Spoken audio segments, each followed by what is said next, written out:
नमस्कार दोस्तों, मेरा नाम है अंशुमन नायक और आप सभी का बहुत बहुत स्वागत है इंडियन डिफेंस न्यूज़ की डिफेंस टॉक सीरीज में, जहां पर हम रोज़ नए नए डिफेंस अपडेट्स के बारे में बात करते हैं। तो चलिए देर न करते हुए आज की वीडियो शुरू करते हैं।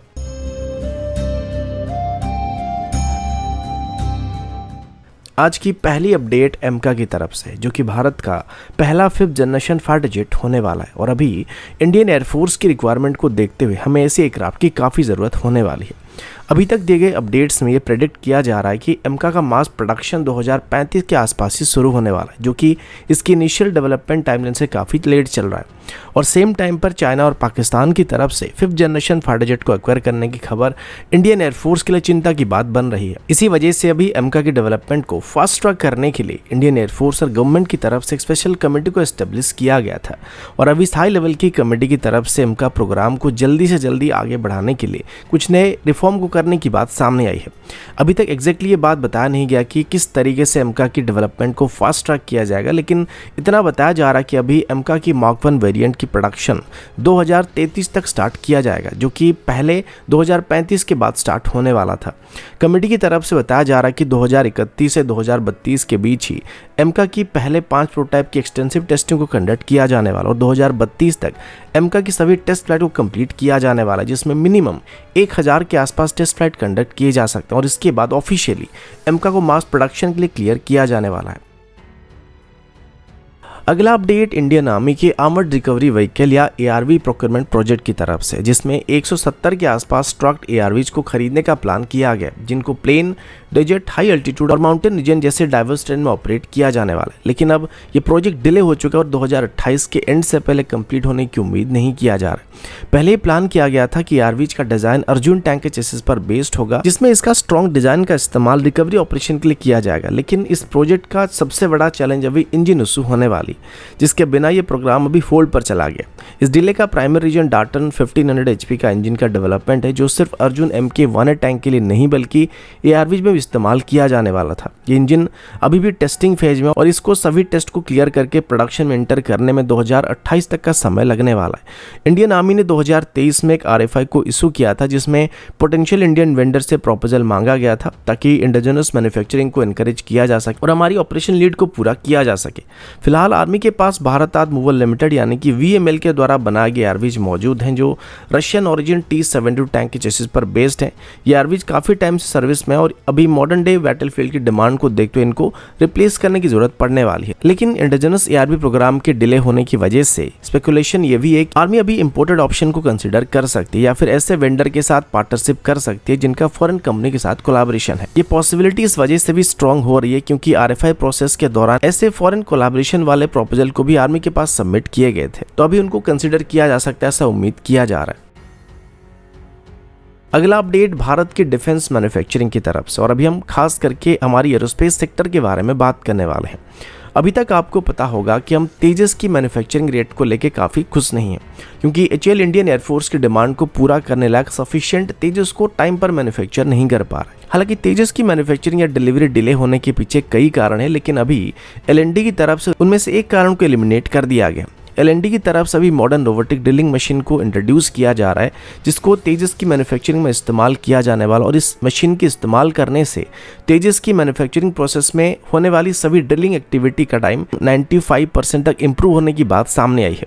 तेजस की कंप्लीट असेंबली के दौरान इसकी एयरफ्रेम में छोटे बड़े करके टोटल 8000 ड्रिल करने पड़ते थे और हर एक ड्रिल को करने के लिए हमें मिनिमम 20 से 25 मिनट का समय लग जाता था। अभी तक इन ड्रिल्स को मैनुअली करना पड़ता था और हर एक होल का प्रिसाइज होना काफी जरूरी होता था, जिस वजह से एक एक तेजस की एयरफ्रेम को असेंबली लाइन के लिए तैयार करने में काफी समय लग जाता था।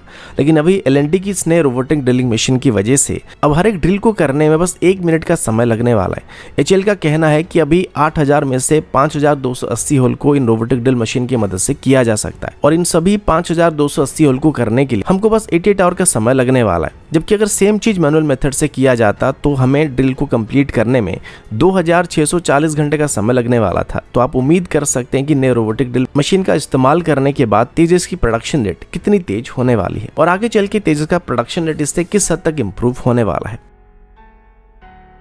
अगला अपडेट GRSE यानी कि garden ridge ship builder engineering की तरफ से, जो एक बार फिर से इंडियन नेवी और इंडियन कोस्ट गार्ड के लिए हाई क्वालिटी वॉरशिप को डिलीवर करने वाली है। 3 मार्च 2025 को जीआरएससी की तरफ से 2 नावल प्लेटफॉर्म आईएनएस हिमगिरी और आईएनएस अंद्रोथ के कॉन्ट्रैक्टर सी ट्रायल को सक्सेसफुली कंप्लीट कर लिया गया। आईएनएस हिमगिरी जीआरएससी की तरफ से इंडियन नेवी के प्रोजेक्ट 17A के अंदर बनाए जाने वाले 3 एडवांस स्टेल्थ फ्रिगेट में से पहला वेसल है और बाकी 4 वेसल अभी मजगांव डॉक लिमिटेड की तरफ से मैन्युफैक्चर किया जा रहा है। ये वेसल इंडियन नेवी की सिविलिक क्लास की फ्रिगेट का फॉलन ऑर्डर था, जो कि इंडियन नेवी की सबसे लेटेस्ट मॉडर्न फ्रिगेट में से एक होने वाले हैं। ये सभी फ्रिगेट्स मल्टीरोल वेसल होने वाले, जो कि एंटी-शिप और एंटी सबमरीन वॉरफेयर कैपेबिलिटी के साथ साथ एयर डिफेंस ऑपरेशन को भी आसानी से कर सकते हैं। दूसरी तरफ आईएनएस अंद्रोथ की बात करें तो एक anti submarine warfare shallow water craft है, जिसको आप कॉर्वेट भी कह सकते हैं, जो जीआरएससी के द्वारा इंडियन नेवी के लिए बनाया जा रहा है और कुल मिलाकर इससे 8 वेसल अभी इंडियन नेवी की तरफ से ऑर्डर किए गए हैं, जिसमें से दूसरा वेसल होने वाला। ये वेसल स्पेशली कोस्टल ऑपरेशन के लिए डिजाइन किया गया, जिसमें सैलो वाटर में एंटी सबमरीन वॉरफेयर कैपेबिलिटी दी गई है। Androth lightweight torpedo, anti submarine rockets और एडवांस सोनार सिस्टम से इक्विप किया गया, जो इससे under water threat detect track को न्यूट्रलाइज करने की कैपेबिलिटी देता है। ये वेसल आईएनएस अर्नल का फॉलो ऑन वेसल है, जो इस सीरीज का पहला शिप था और जिसका कॉन्ट्रैक्टर सी ट्रायल रिसेंटली कंप्लीट किया गया था। कॉन्ट्रैक्टर सी ट्रायल किसी भी वॉरशिप के फाइनल कंस्ट्रक्शन स्टेज का क्रिटिकल पार्ट होता है, जो उनकी हैंडओवर होने से ठीक पहले रियल वर्ल्ड कंडीशन में इनको टेस्ट किया जाता है। इन ट्रायल्स में शिप की स्पीड, मैन्यूवरेबिलिटी, propulsion एफिशिएंसी और ऑनबोर्ड सिस्टम जैसे कि रडार, कम्युनिकेशन इक्विपमेंट और वेपन सूट को टेस्ट किया जाता है। हिमगिरी और अंद्रोथ के कॉन्ट्रैक्टर सी ट्रायल जीआरएससी, इंडियन नेवी और क्लासिफिकेशन सोसाइटी जैसे कि इंडियन रजिस्टर ऑफ शिपिंग के सीनियर ऑफिसर के ओवरसाइट में कंडक्ट किया और इसमें कोई भी दिक्कत पाया नहीं गया है। अगला अपडेट आईएनएस इम्फाल की तरफ से, जो इंडियन नेवी की विशाखापट्टनम क्लास की गाइडेड मिसाइल डिस्ट्रॉयर है। रिसेंटली ट्विटर में पोस्ट किए कुछ इमेजेस में आईएनएस इम्फाल की सुपर रैपिड गन माउंट यानी कि एसआरजीएम पर 4 किल मार्किंग को नोटिस किया गया, जिसमें 3 सरफेस टारगेट थे और एक एरियल टारगेट है। ये मार्किंग इस स्टेल्थ डिस्ट्रॉयर की ऑपरेशनल अचीवमेंट को दिखाता है और इसके मैरिटाइम सिक्योरिटी में बढ़ते रोल को हाईलाइट करने वाला है। हालांकि इन एंगेजमेंट की स्पेसिफिक डिटेल क्लासिफाइड है, लेकिन ये शिप की कॉम्बैट रेडीनेस के साथ मल्टी डोमेन वॉरफेयर कैपेबिलिटी को प्रूव करता है। आईएनएस इम्फाल 26 दिसंबर 2023 को कमीशन किया गया था और ये प्रोजेक्ट 15B के तहत मजगांव डॉक लिमिटेड के द्वारा बनाई गई 4 विशाखापट्टनम क्लास डिस्ट्रॉयर में से तीसरा वेसल है। अब किल मार्किंग की बात करें तो किल मार्किंग नेवल वेसल पर एक पुरानी ट्रेडिशन है, जो सक्सेसफुल एनिमी एंगेजमेंट को रिप्रेजेंट करता है। आईएनएस इम्फाल के 76 mm super rapid gun mount यानी कि एसआरजीएम पर देखी गई मार्किंग इसके कॉम्बैट एंगेजमेंट को हाईलाइट करती है। ये वेपन सिस्टम सरफेस और एरियल थ्रेट को शॉर्ट रेंज पर एंगेज करने की कैपेबिलिटी रखता है। जो 3 सरफेस टारगेट मार्किंग देखी गई है वो हॉस्टाइल बोट, ड्रोन्स या किसी और मैरिटाइम थ्रेट का डिस्ट्रक्शन को इंडिकेट कर सकते हैं, जबकि एक एरियल टारगेट की मार्किंग किसी यूएवी, मिसाइल या एयरक्राफ्ट को न्यूट्रलाइज करने का संकेत दे रहा है। हालांकि इंडियन नेवी की तरफ से एंगेजमेंट की डिटेल स्पेसिफिक डिस्क्लोज नहीं किया गया, लेकिन ये मार्किंग दिखाती है कि आईएनएस इम्फाल अपने कमीशन के सिर्फ 1 साल बाद ही रियल वर्ल्ड सिनेरियो में खुद को प्रूव कर चुका है। ये एंगेजमेंट लाइव फायरिंग एक्सरसाइज के दौरान, एंटी पायरेसी ऑपरेशन के दौरान या इंडियन ओशन रीजन में कंटेस्टेड वाटर में होने वाले डिफेंसिव एक्शन से जुड़े हो सकते हैं और मोस्टली एंटी पायरेसी ऑपरेशन या हौती रिबेल के अगेंस्ट में इन किल स्कोर को किया गया होगा, ऐसा उम्मीद किया जा रहा है। तो दोस्तों अभी के लिए इतना ही, मिलता हूँ आपसे अगले वीडियो में, तब तक के लिए जय हिंद, वंदे मातरम।